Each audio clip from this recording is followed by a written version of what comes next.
Well, to do a pair of shoes usually takes, depending on what type of a shoe it is and how the sole gets finished, usually takes about 10 to 15 hours or so. Pete is the only person that I know that knows how to actually make a pair of shoes and make a pair of shoes well. He's studied long and hard, far and abroad, and so we're old friends and jumped at the chance to come here to Project.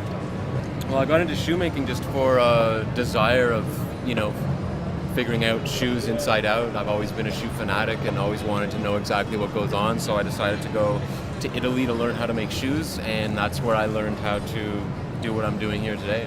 So we do everything as an artisan brand. It's small production runs, limited quantities, but we try and do it as best we can. We use old construction techniques. All our, seams are flat felled and interlocking.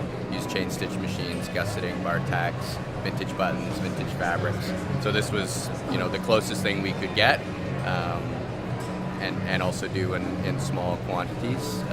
That's still around in Canada. And I essentially just have to, in the course of an hour or two, wrap this around and get it glued and then start the soling process, and there you have a shoe like we have over here.